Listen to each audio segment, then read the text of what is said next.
உங்க ராசிக்கு இது வரைக்கும் வந்து 12ல வந்து குரு இருக்காரு. உங்க ராசிக்கு 6, 9 கூடியவர் பாக்கியாதிபதி விரயஸ்தானத்துல இருக்காரு. அதே குரு பகவான் இது வரைக்கும் நேர்கதியில இல்லாம வக்கரகதியில இருந்தாரு. இப்பதான் அந்த வக்கர நிவர்த்தி படுறாரு. உடல்ல வந்து உங்களுக்கு கடந்த ஆண்டுகள்ல வந்து மிகப்பெரிய ருணத்தை கொடுத்துருக்கும், ஒரு நோயை கொடுத்துருக்கும். அது எல்லாமே இப்ப வந்து சரியாயிரும். நான் அடுத்து வந்து உங்க ராசி தான் ஜூன் மாசத்துக்கு அப்புறம் வரப்போறாரு. ஆனா இருந்தாலும் இப்ப ஒரு மார்ச் 11ல இருந்து ஜூன் வரைக்கும் உங்க ராசிக்கு 12ல வந்து நேர்கதியில இயங்குறாரு.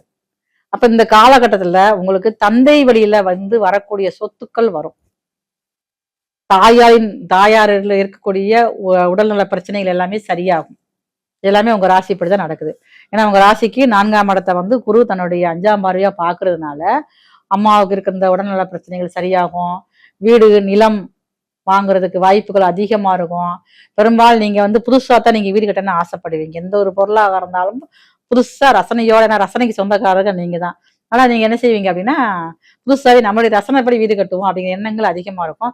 அதுக்கு எல்லாமே தடை கொடுத்துக்கிட்டு இருந்தாலுமே இப்ப இந்த காலகட்டத்துல இந்த ஒரு 4 மாச காலத்துல நீங்க வந்து வீடு கட்டக்கூடிய அமைப்புகளை வந்து அதுக்குண்டான ஒரு அஸ்திவாரமா நீங்க வந்து போடுவீங்க.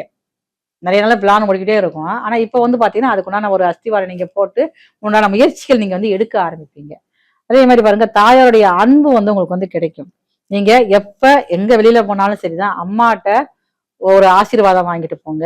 இல்ல தூரமா இருக்காங்க அப்படின்னா அம்மாட்ட ஒரு டைமாவது காலையில எழுந்திரிச்சோனே போனை போட்டு பேசிருங்க. அம்மா சாப்பிட்டியா அப்படின்னு அம்மாட்ட ஒரு அன்பான வார்த்தை வாங்கிட்டு போனீங்கன்னா அதுவே அந்த நாள் ஃபுல்லா உங்களுக்கு வந்து ஒரு ஆக்டிவேட்டாகவும் ஒரு எனர்ஜியா இருக்கிறதுக்கு வாய்ப்புகள் அதிகமா இருக்கும். உங்களுக்கு வந்து நீங்களே ஒரு உற்சாகமான நிறைய நீங்க வந்து போயிருவீங்க.